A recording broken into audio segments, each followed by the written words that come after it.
What's going on, peeps? Hope you guys are all doing good. Hope you guys are all doing great. In fact, I really hope you can hear me right now. But let's go ahead and get right into it. As you guys were able to see, we're going to talk about what's currently going on in the market. There's shifts going on. Testing. What do I feel like you guys can hear me?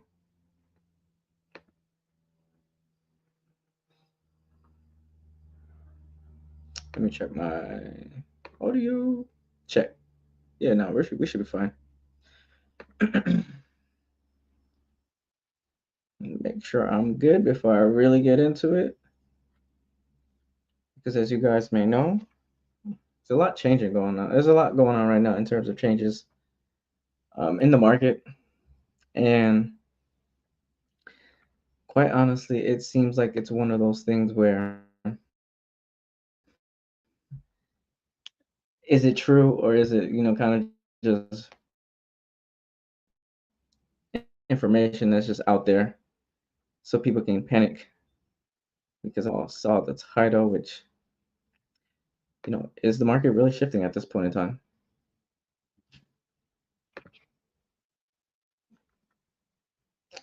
No one's here, so let me make sure I'm good. Sorry for those on the replay. I'm running behind schedule, honestly.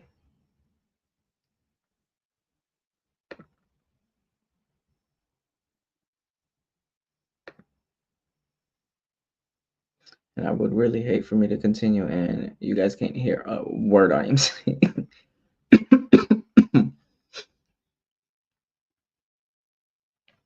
But hopefully it's good. Actually, let me just go ahead and double check myself because duh, we can do that, right?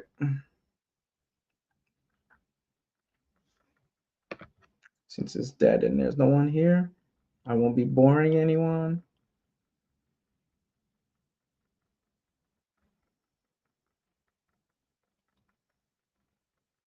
And then audio good. Crescendo. If you guys are watching on a replay, my apologies. You guys for wasting, I guess, almost 3 minutes of your time.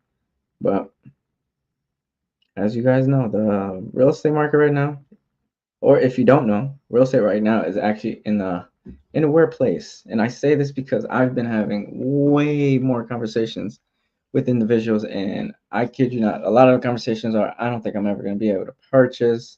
Prices are too high, interest rates. I really wanted to be in this area, but it's not feasible. And everyone's circumstances are going to be different, and that's, for sure always going to be the case. There's nothing that anyone can ever do about that. But one thing I will definitely say is there are a lot more things that are out there in terms, when I say things, I should be more specific, but loan products, down payment assistance, concessions being offered right now that will be beneficial to you, especially if you're in that crunch, right? You're in a position where maybe it is the dollars, right? Or maybe it is actually interest rate, right? Where concessions can actually help buy down your rate. So these are little things that I really want to be able to get into and share with you guys all because I think it's important that everyone knows this because a lot, as far as the people I speak to, a lot of them are like, oh, wow, we can do that. Oh, wow, we can do this. It's like, yeah, you just, at this point in time in the market that we're in, it's all about being creative and who is the creative one is always going to win. But let me go ahead and share with you well, not before I share my screen with you. I need to find this article because if you guys don't know, Zillow just did something significant and they revised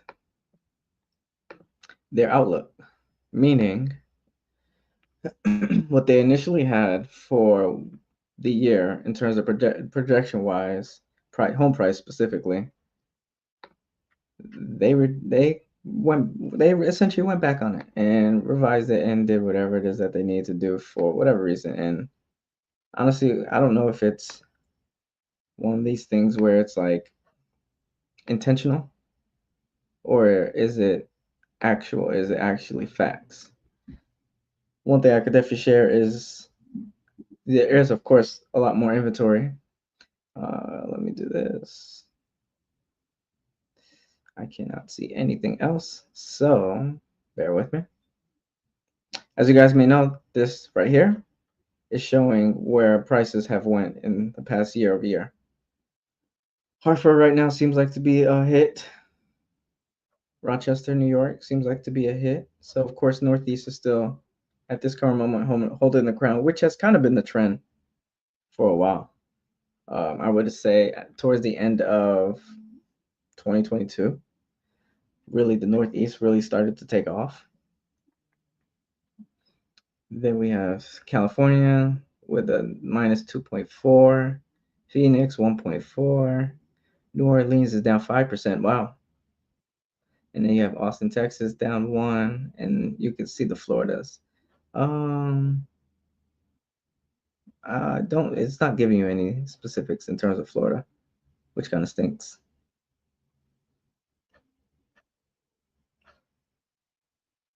But yes, this is the real piece I wanted to get to, which is here. So you guys can read this week's Zillow's economists announced that they expect the U.S. home prices, as measured by the Zillow Home Value Index, to rise 1.1% between January 25 and January 26. Reason why I want to pause there is because this is what was said previously. No, that was the updated. Sorry. This is what they said previously. So that's a downward revision from the previous 12-month forecast, which had projected a 2.9 increase in home sale. They initially had 2.9 as what they thought home prices would go up, and now they're revising it as 1.1, which a lot of you are, if you don't own a home, you're probably like, okay, that's great. It's a decrease in terms of how high these home prices are going to go, which is good for you because then if you're on the sidelines and price is an issue, this gives you a little bit more time, right, to get your things together to help hopefully get into it. But why is there a revision? I think that's the key piece that I think everyone needs to really pay attention to, because it could be a good thing or it could be a really bad thing that there is a revision, which again, we don't know the exact story. We don't know exactly what's going on, but there's Zillow's latest forecast anticipates home value growth in 2025 to be weaker than previously expected. My guess is, and it says it right here, new listings were higher than expected out the gate of the year. Inventory expectations that were revised higher have put downward pressures on Zillow's forecast. So it's all about that. It's all about the. Wait, was I not sharing my screen? Oh, that would really suck, huh? I wasn't sharing it. You guys saw my screen? Okay, that's great. Because that would be really bad if I just did all that and you didn't see it. But the new listing is going to be a really big piece and factor of where the market really goes. Because let's just put it like this: if there is a ton of listings, what's going to happen is either a lot of listings are going to compete with each other, or now buyers, you just have more options. So, in my opinion, more listings could be good for you. The only thing I would be wary of, if there is a revision in home prices, there's a chance that they are expecting the economy to be a little bit different than anticipated, which means it could be that can actually fall and be a little bit negative on you as well as a potential homeowner. And the reason why I can say it's a negative because I mean, I hate to say it, but if there's a decline in some sort of if there's a decline in what's it called? If there's a decline in economy, your job may be at risk. And if your job is at risk, chances are you probably won't be thinking about buying a house, right? Especially if you lose it. Now you got to try to find income. And I mean, there's plenty of times where people have actually been under escrow, and meaning they're under contract, they're probably damn near getting ready to close, and they lose their job, right? And of course, everything is based off of employment and income. Well, not really employment, but it's based off of income. So if you lose that source of income, then you're SOL. I mean, the lender is not going to be like, well, yeah, we'll wait for you to get a job. And it's unfortunate because that happens quite often where individuals literally lose an entire deal simply because they lost their job. So yes, all these revisions could be good because again, it slows down the real estate market for you, and I think it's well needed, especially after 2020 and all the price hikes that happened there. But this is a real good opportunity for those individuals on the side to, hey, if everything is slowing down, this is time for you to speed things up. So let's go over some tips that you can do to speed things up because I'd be a fool to go ahead and just share with you what's going on in the market and not be able to share with you exactly what you can and should do to prepare yourself. So I just had it.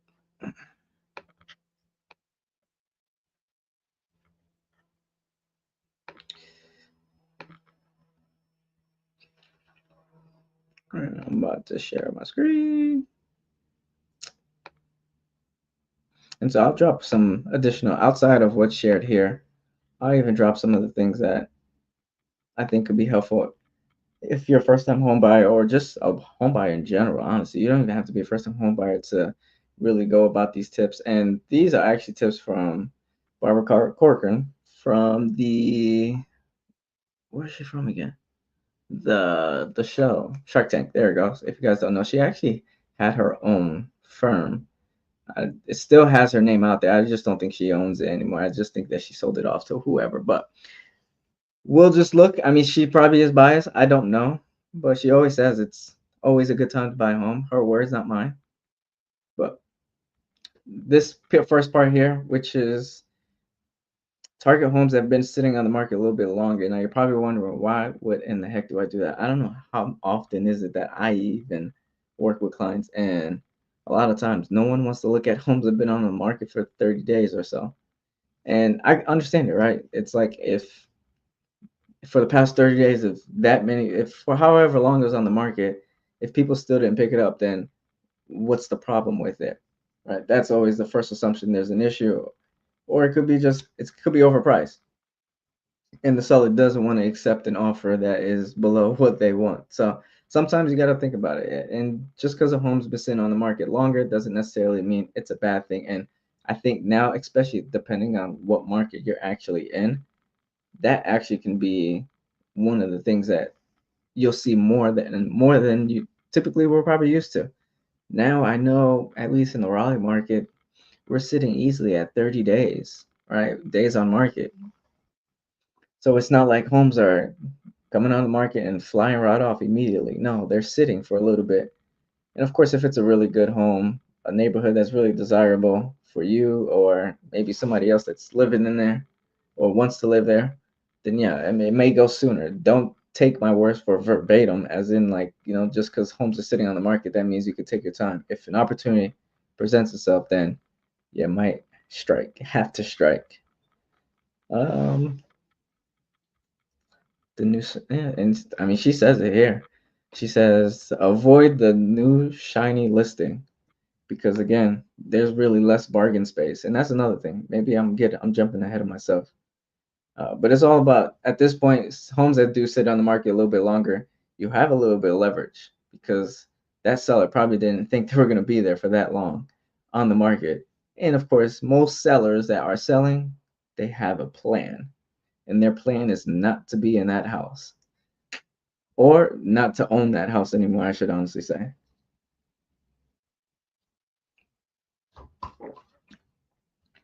But let's see.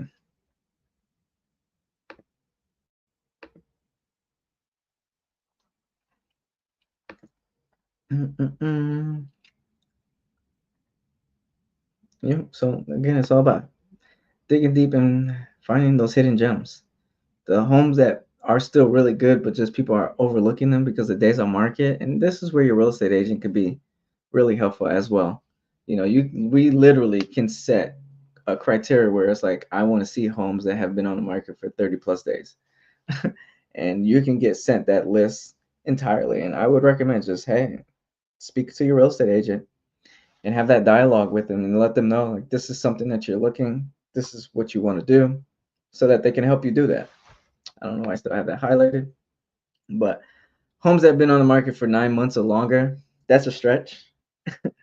9 months is a very, very long time. And I think this is all going to be relative to your market. So don't use these words either for verbatim. In fact, this is what I'll do for you. If you need to know,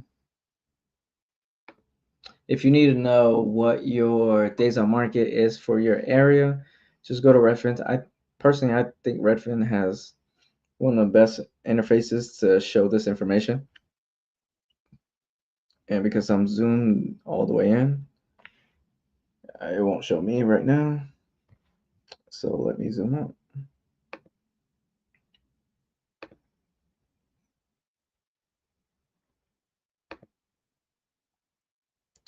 Uh, where to go? Right, so you're seeing this. I'm just looking for the days on market. Here, let me share this screen with you.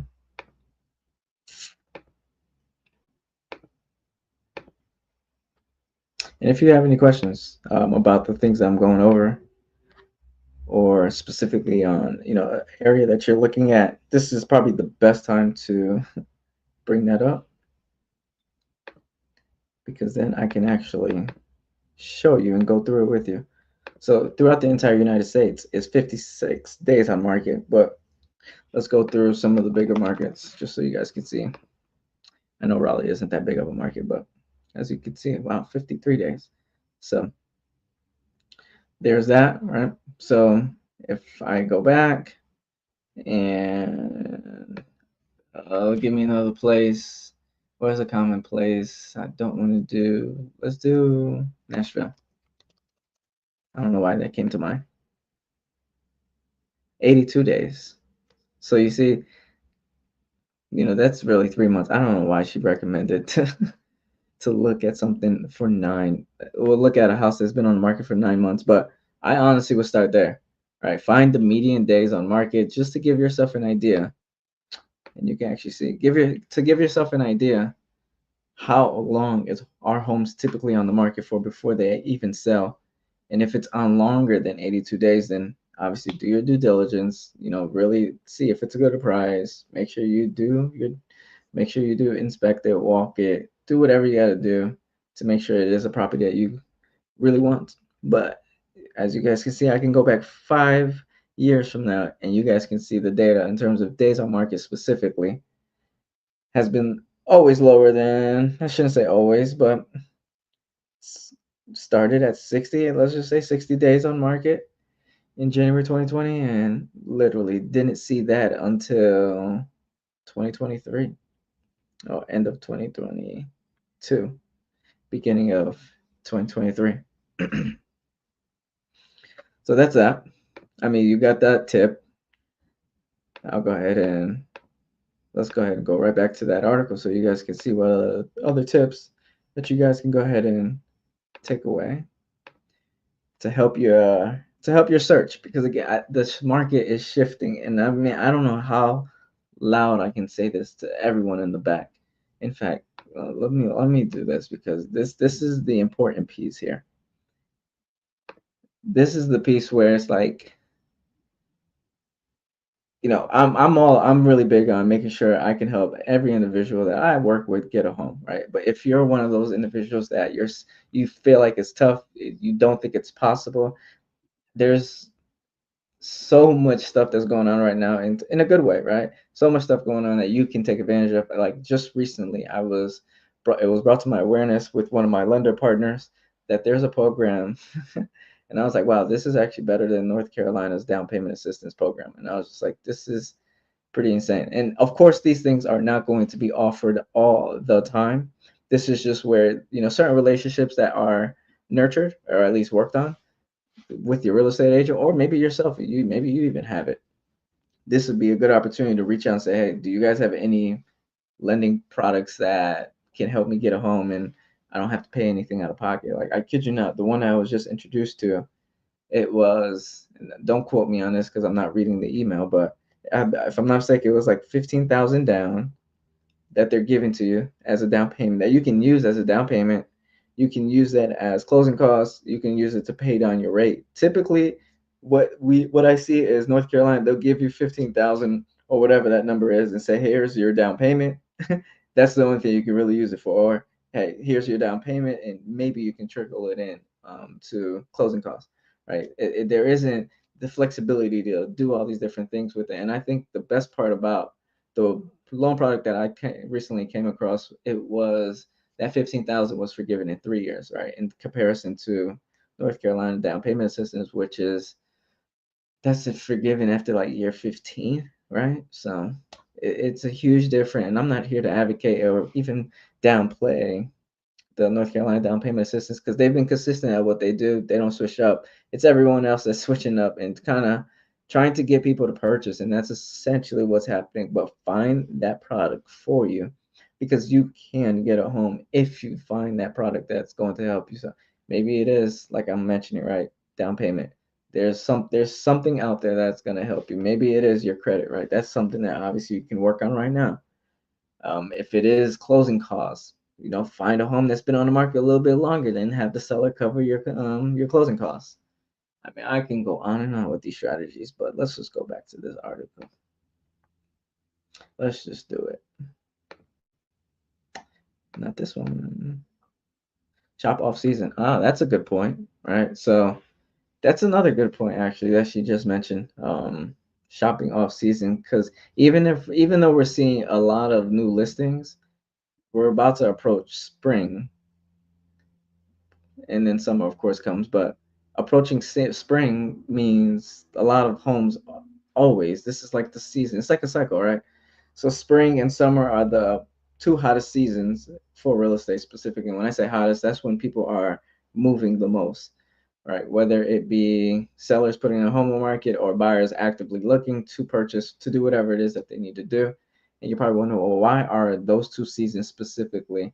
The only thing that I personally can boil it down to is that's when parents are trying to prepare themselves to relocate for their children to transition to another school. All right, that's the only outside of jobs, right? Outside of job relocation, maybe family. Most of the times, it's always about the kids going into school. So that's that off season is really going to be your fall and your winter. And right now we're at the tail end of it. So I mean, really, you're about to step into the season depending on when you're watching this, right? You're about to step into that season where it's going to be hot. You're going to hear a lot more conversations about real estate. You're going to see a lot more people doing business. You're going to see a lot more people, taking pictures with keys and all that good stuff that takes place. But I like how she mentioned, shop off season. Shopping off season is going to help you again have a competitive edge, not even a competitive, but have leverage to be able to speak to that seller and say, hey, you want to sell and I want to buy, and hey, we got to work something out. But again, not a lot of people move during the winter or fall, so you're probably like, yeah, that's not me. So shopping off season may not be something that you're quite interested in.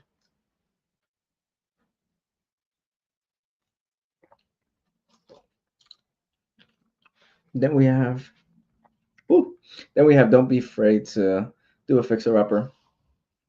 So about this one, if you're gonna do a fixer upper, you I hope you're really handy. That's the only thing I can say on this one. I mean, I personally, if you're good with your hands, or maybe you have a good connection with a contractor or someone that could really help you, then that'd be a great opportunity for you to get a fixer upper to put some equity into it. Sweat and equity at that point is what you'll probably hear a lot. Put some sweat equity into it. That way, when you do purchase, and let's just say, the market decides to flip and tumble and do all this dramatic stuff, and you kind of by buying a fixer upper, you can protect yourself slightly depending on your price point that you bought. You can protect yourself slightly from being underwater on your mortgage. What I mean by being underwater is when your mortgage is worth more than your home. You never want to be put in that situation because at that point you're going to have a hard time selling, you're going to have a hard time refinancing, you'll have a hard time taking cash out of the property. I mean, it's you don't have it. So you're kind of stuck there until property values start to increase again, and there's no telling when that downturn, how long that's going to be. So it's one of those things where I always tell people you're going to make the most money in real estate on the buy. If you buy properly, meaning you don't shoot yourself in the foot and bid, you know, 10% over asking or whatever it is that's going on in specific markets, then you could be safe.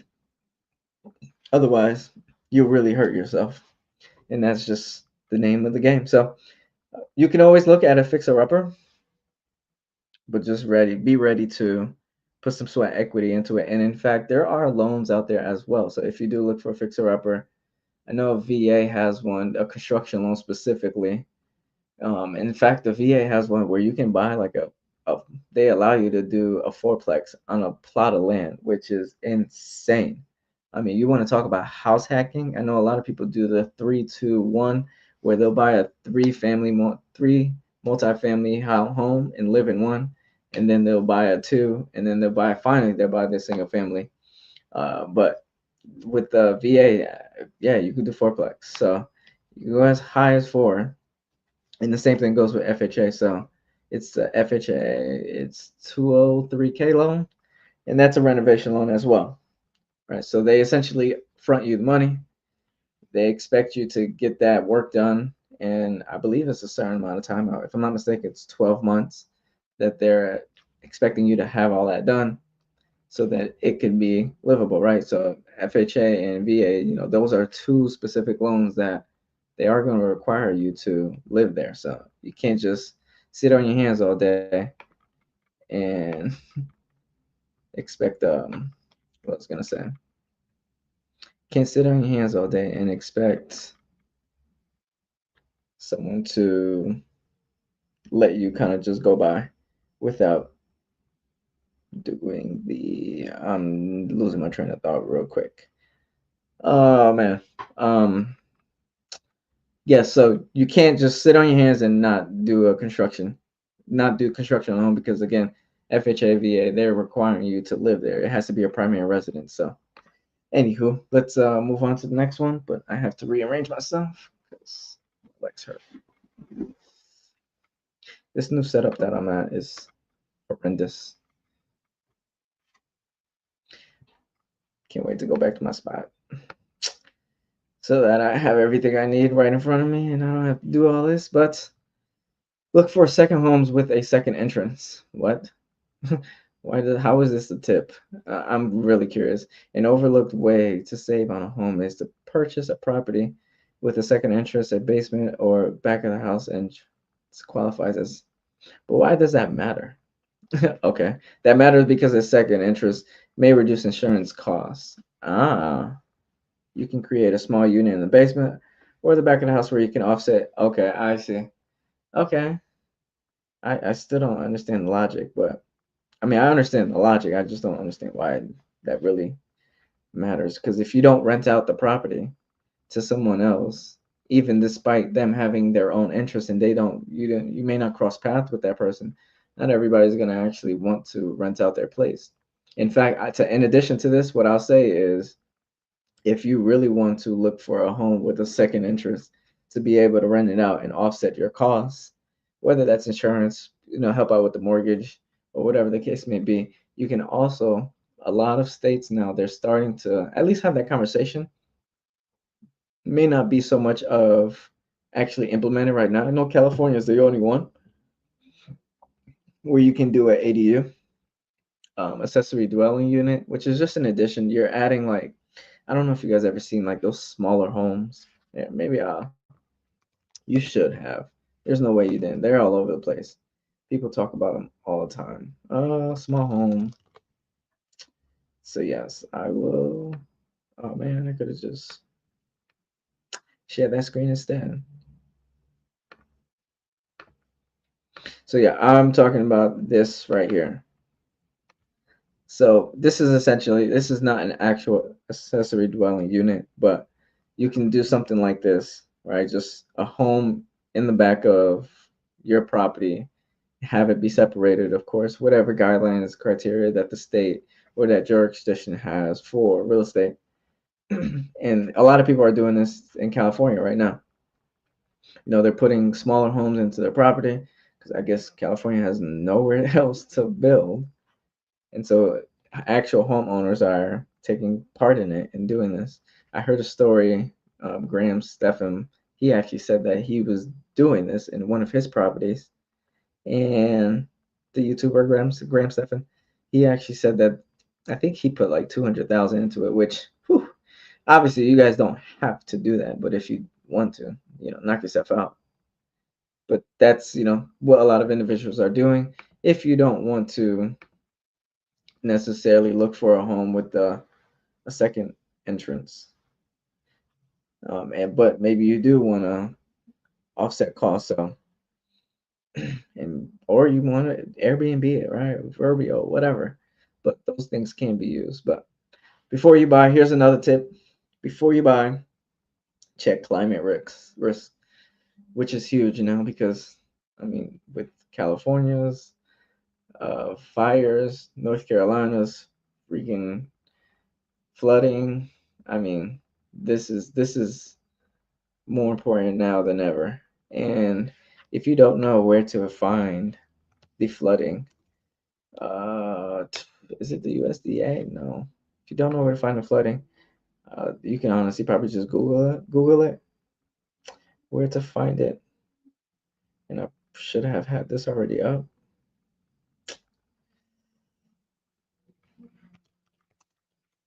I know North Carolina's, but I'm trying to find the federal one.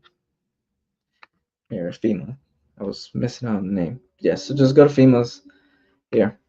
Just go to this website, FEMA website, to really look to find your flood zones, right? And of course, this isn't going to be down to the T, but that's something that you can prepare yourself for. If you really love a home and you check and see if it's in a flood zone, then that could kind of deter everything because yes, expect insurance cost to be a little bit higher than everywhere else, which is essentially why she's stating check climate risk, which I love. I like that idea, right?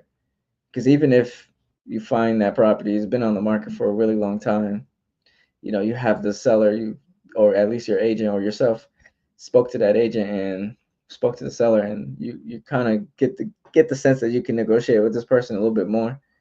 That climate risk could be like that last box that you check off,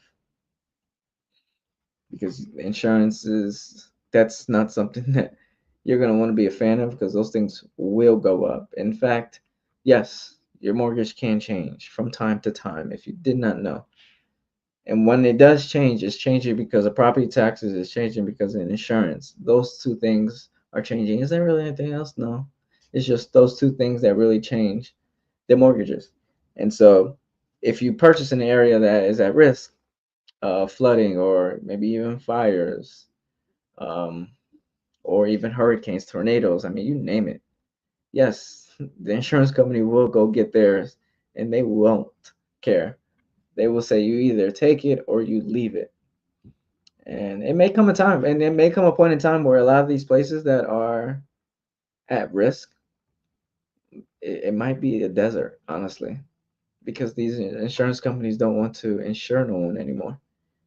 And so that's one of the biggest issues that I would say that we currently have. It's insurance companies aren't going to want to insure. And so what do you really do at that point in time? If you guys do have any questions, please let me know. Feel free to drop it in the comments and let's talk about it. Whether it's your specific situation, if you want to get that personal, or someone else's, or maybe you have a question about a specific market. Let's talk about that specifically.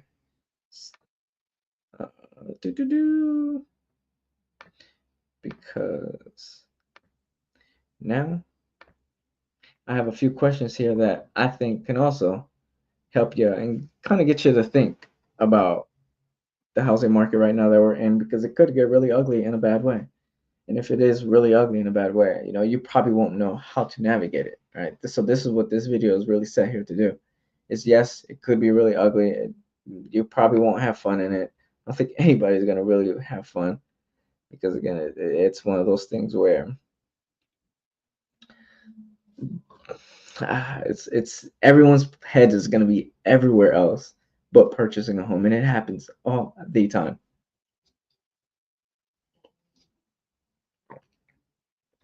So one of the questions that I know I commonly get is now a good time to buy a home?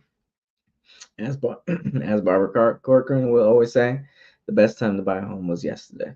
But no, seriously, if I think personally it is a good time to purchase if you have a horizon of wanting to purchase and stay in that home for at least 5 to 7 years minimum. The more you stay there, the better, obviously, because you're paying down the mortgage, you're building equity, you're giving real estate time to build equity as well, to grow and appreciate in value, right? So that's the beautiful part about real estate. It's not only are you purchasing to have a home, have a roof over your head, but you're purchasing at the same time to have an asset appreciate in value. So yeah, if you have a 10-year horizon, yeah, I think it's personally a good time. But if you have anything shorter than that, just keep renting, personally speaking. Save your coins there and do what you have to do. In fact, let me go ahead and show you why I'm telling you have a 10-year horizon. Because you're probably like, well, you don't know if especially if you don't even know you're gonna be in a place for 10 years, then that's a telltale sign right there. You really should not be looking at real estate at all. Take your talents to South Beach, like LeBron said, right? So I am going to find you this chart, and that's what I'm looking for right now. I should have had it ready. It's going to show you why I'm telling you to have a 10-year horizon. Mhm. Okay. No, let me share my screen so you can see. Okay.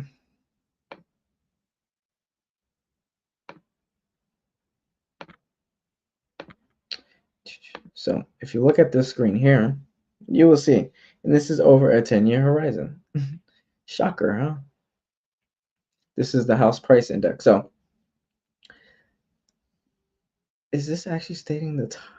It might be because right now we are, yeah. So this just says points, but just take the points and convert it into dollars, honestly. So 210,000, right? That's essentially what it is. I should probably find the better one just so no one gets confused. We could do Case-Shiller, but let's just do, yeah, let's just do Case-Shiller. Yeah, but this one doesn't show. This one is actually talking about, okay. I guess we'll just stick to this one that we have. But you can go ahead and check out this website, Trading Economics, play around with it, and you could really see. But this is exactly why I am stating over a 10-year horizon. Just look at this. All it did was really slowly but surely go up. In fact, what you can also do to help yourself understand real estate values in that specific area, generally speaking, right? And I'm saying this with quotations on it because I don't want you guys to use this verbatim. Real estate will appreciate in values at least 3 to 4%, right? So if you're in the area and you've done your research and you're seeing that, okay, well, values haven't appreciated in that area, and maybe you are in it for the long haul and you really want to, hit big and you're really after appreciation, and that's what you're after, depending on your strategy, then yes, you're going to want to be in an area at least 3 to 4% appreciation value, because that's generally right what happens across the entire United States. Other areas, of course, can be larger, but that's all going to be in retrospect to what's going on in that specific local market economy, whether there's more jobs, right? That's a key telltale. Is there a lot more corporations relocating there? Is there more jobs? Are there people moving there? Is it I mean, what is a good place to live nowadays, right? So that's up to you to really decide. But this is why I say 10 years. Hold it at least for 10 years and then decide what you want to do. You want to sell it? Go knock yourself out. You want to refinance? Go ahead. You want to cash out, refi? Go ahead. But I personally would say there's nothing to be done in that from year 1 to year 10. There's really nothing that you should be doing but paying down your mortgage and staying, of course, up to par with it so you don't go delinquent on it and lose it, because that won't be a real fun sign. And you see a red solo cup. There is not what you think it is in there. It's just something I had that I knew that would work, but not today. Not today. Too much things that I gotta go do. Still, still. Another question that I typically get is, how was the real estate market? Well, how has the real estate market changed?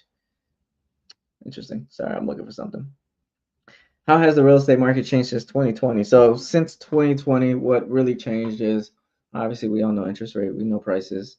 The buyer demand, I would say that's the only real thing that's slowed down. There's just not as many people that really want to purchase a home for obvious reasons that I'm not going to really talk about. Because if you don't know why people don't want to buy a home, it's because, again, the prices are too high, or they just don't want to jump ship like everybody else is doing and purchasing a home. Housing market demand, buyer demand. In fact, you can actually see it. Maybe Redfin actually shows it to you, where they actually show you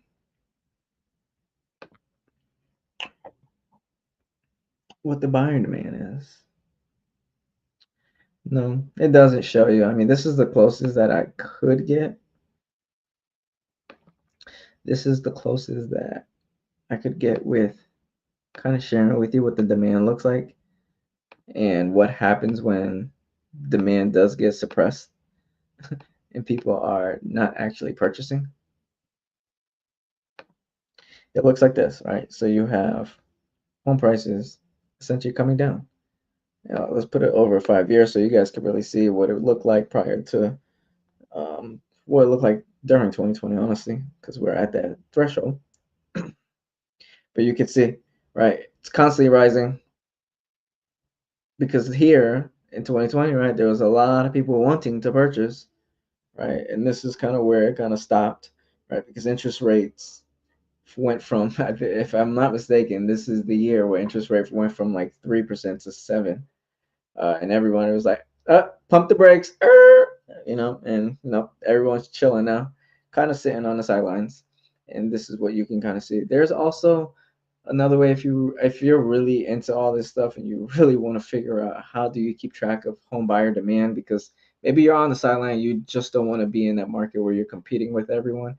I believe every month towards the end, which honestly it probably recently just came out, they give out home applications. So it's like you want to see the applications, right? How many people are actually submitting an application?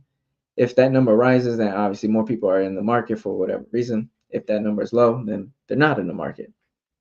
So that's a good way to see that. And then at the same time, all of this here, if we even go back, not only was everyone trying to buy, but there wasn't that many homes, right? So if we're really looking at how 2020 is in comparison to now, there's a lot more homes now in comparison to 2020. There weren't that many. Home prices are, I mean, that really didn't do a dent at all, honestly. But interest rates did, obviously, right? Went from 3 to 7 up to this point. And at that point now they've just been hovering around the sixes. And so that's it. That's it for that, essentially. I actually want to show you here really quickly when I say mortgage rates went from three. What I did that for? When mortgage rates went from 3 to 6 or 3 to 7, this is what I mean, right? So where's 2020? All right, so we were looking at January of 2020. Let's just go to the beginning. All right, you can see, wow, it was in 3% before COVID. Should I have said that word? Because I hope YouTube doesn't punch me in the face for that. Um, But yeah, even before. Oh wow. So people had opportunities even in 2019, but obviously real estate was not the talk of the town because a lot of people weren't transacting like they were after 2020. But yes, so you can see, right? Went from threes all the way down to twos, and then boom, the market decided to say, all you home buyers sit on the sideline because this is not your time right now. We need everyone to slow the heck down. I hope you guys can see that. Maybe I should have zoomed in a little bit more. And so that's that. All right.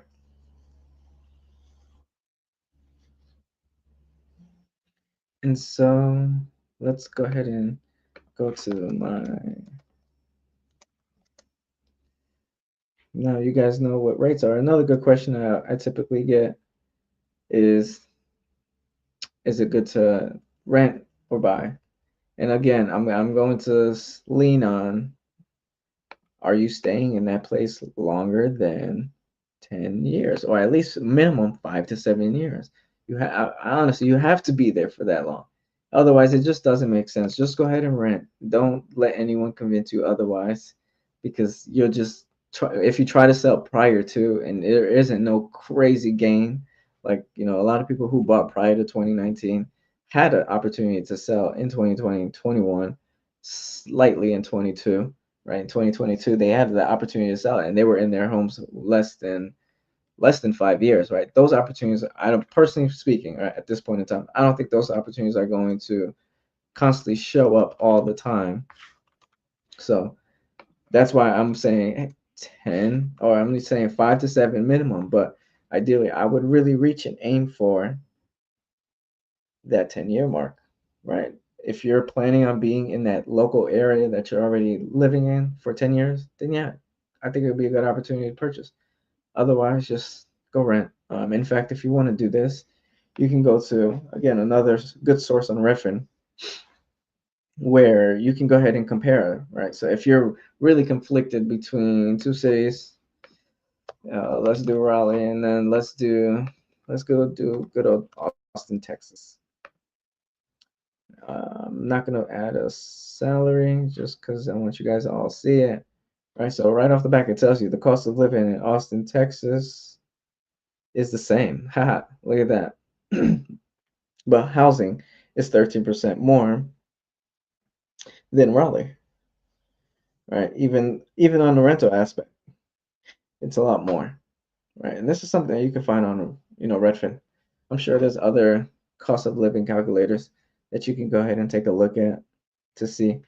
But the unique thing, I'm glad I actually pulled up Austin, Texas, is because as you guys may know, Texas isn't going through a great time real estate wise right now.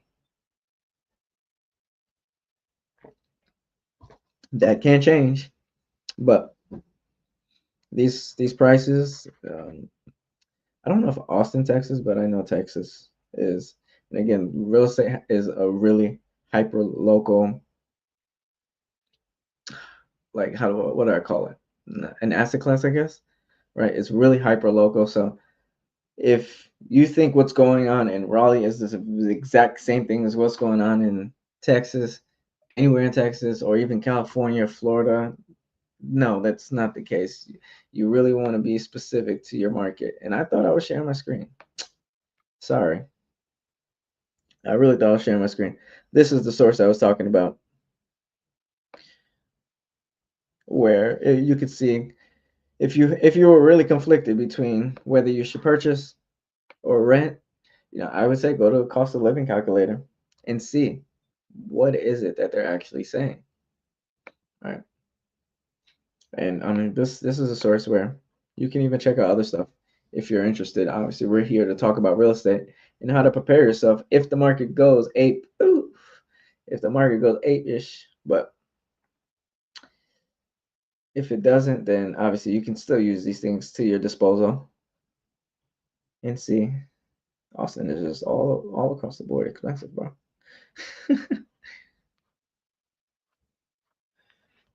Shout out to everybody living in Austin, Texas. I hope you guys are doing great. And the one thing I will say about this is don't use this verbatim because I honestly don't. It doesn't say where this information is even coming from, and it doesn't also state how often does it get updated, right?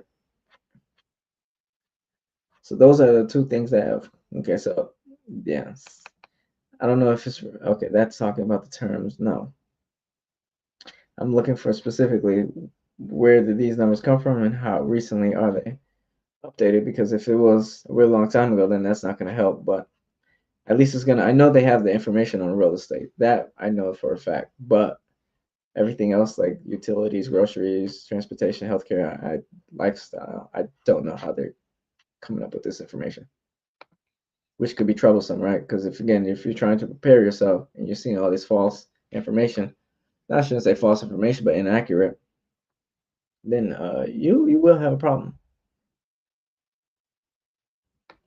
And so another question that I get is, will there be more building of homes? Yeah, there of course is. I mean, the United States right now is undersupplied.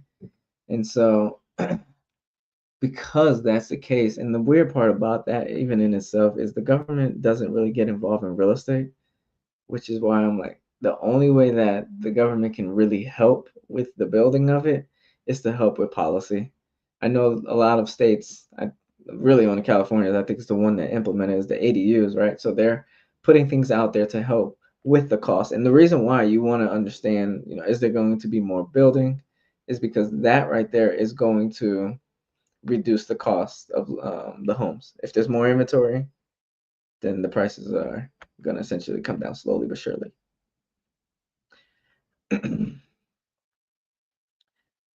Besides that, if you guys do have any questions, drop them in the chat. Drop them. Let me know. Don't forget to hit the like. Don't forget to like the like button so that you can go ahead and tap in, tap in. Because right now I know the talk of the town. I don't know if you guys been seeing, but corporate investors, they're releasing their inventory, at least some of their inventory, and there's no real way of telling if there's no real way to tell if what am I looking for? The word. It's hard to find who is the corporate investor of that home specifically. I know Invitation Homes is a big corporate, right? Corporate investor in that market of single family homes. That I would definitely say is, they're releasing some of their inventory in some of the markets, and that's why you'll see a lot more new inventory come into play. It's for that specific reason. You got a lot of new inventory, and of course, that's going to suppress the prices, especially if they manipulate it, which it's got me thinking, right? What if the corporate investors bought all the property that they needed? Okay, realize, all right, cool. Well, we're not going to make as much as we want. Or, hey, let's just use this as a way of saying we lost, right? We lost on our investment to help them with whatever taxes or whatever they had planned to then start to hurt other homeowners, because you guys all got to think about it. If these corporate investors have these properties in neighborhoods that actual homeowners, not probably wealthier individuals, right? We're talking about the average American at this point in time has a home, and they go in and let's just say they bought it at 500 and now they're trying to sell it for, let's just say, 350, right?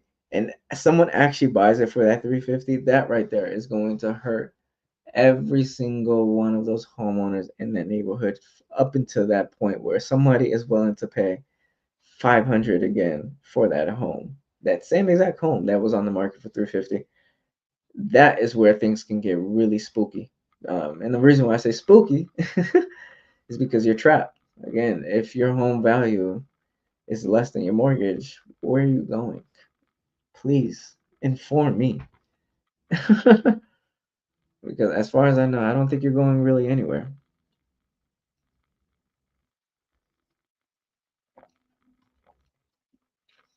But if you have questions specifically about your market, of course, let me know. Reach out to me. If you want, if you need more information on the market that you're in and you just need assistance, I would highly recommend in the description you'll find a referral form that you can fill out. Fill that out, complete it entirely. That way I will get in touch with you. And from that point in time, I'll reach out to you, kind of get a better understanding of what it is that you need help with so that I can partner you up with the right real estate agent. Because if you don't know, I'm connected to literally thousands of real estate agents. So if you need some help in your local market, whether that's maybe you want to pick somebody's brain and see if this is the right market for you or what products are out there currently in that local market, reach out to me. Let me know so we can connect you to someone and get that process started for you. If you don't do it, I simply can't help. It's that simple. I am truly indeed here to really help first time home buyers really get into that market, into homes, because I think that's the one thing that stops a lot of people from growing their wealth, whether that's personal or whether that's family. Right, real estate from 9 times out of 10 is it's most Americans' largest purchase. So sit with that, right? If you're going to, if one of your largest purchases is going to be a home, why not make it count, right? Why not find out all the information, the things that you need to ensure that you have all your bases covered and you're not screwing yourself up because boy, oh boy, can we talk about screw ups? I mean, just today, I actually got alerted about a screw up and I was like, come on. Like, I don't. I personally don't get it. I get it. You know, people make mistakes. I get it. I get it. But it's. I don't know. I won't talk on that. It's just interesting. I think it's important that everybody, especially if it's your first time, it's important that your first experience is a good one. Because if you have a terrible one, then I don't blame you for like, no, why would I go purchase again? I'm just gonna give myself another headache. That literally doesn't make any sense. So in the meantime, let's see what other tricks can I share with you guys because I'm pretty sure I have something. Oh yeah, I forgot to talk about that. But I mean, since you're here and if you're still watching to this point, if I don't know if you guys all know, but the Department of Government Efficiency, I think that's the it's Doge, right? With Elon, whatever Elon is behind. There was an article. Let me actually see if I can find it.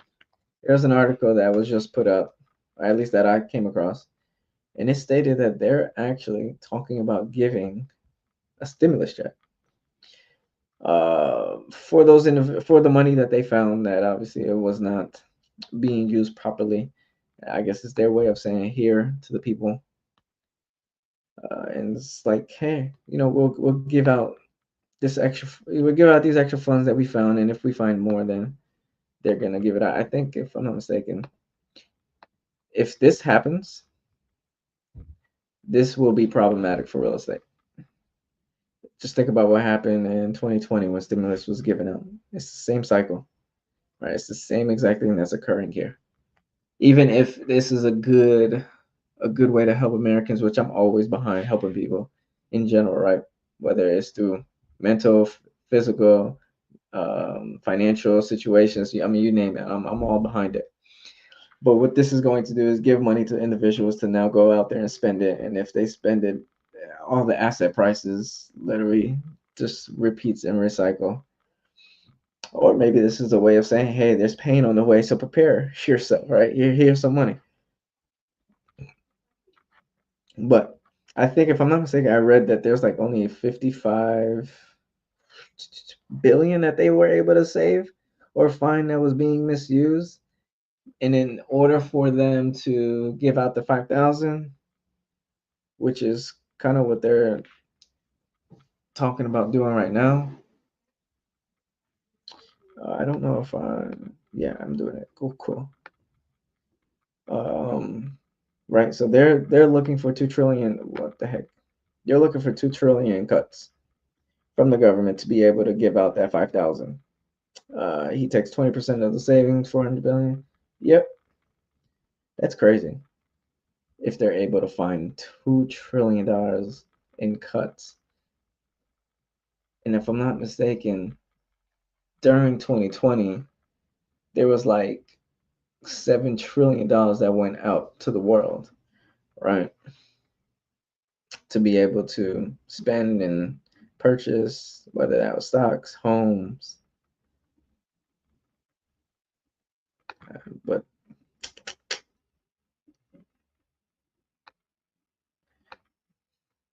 that's that. I mean, that's also going to hurt inflation.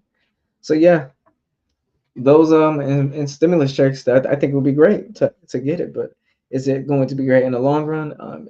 If you don't prepare yourself, you're not gonna reap the benefits of that. So begin to prepare yourself now. Reach out to me. Anyone leaving the comments? No. So reach out to me. Let me know what you need help with, if anything. Again, the referral form is in the description. If you have to reach out to me for questions, just go to my YouTube channel and just, I mean, the landing pages is all there. So all that being said, next week we'll be here, same time, same place, to talk about the next week's whatever comes up between now and next week about what's going on in real estate to help you most prepare yourself. Get that home. Get that home. Don't sit on the sideline like everybody else is doing. Especially if you're gonna hold it for 10 years, right? Or if you want to use the minimum 5 to 7 years, go ahead and start that journey, and you'll be rewarded in the long run as long as you're able to maintain that. But all that being said, see you guys on next week.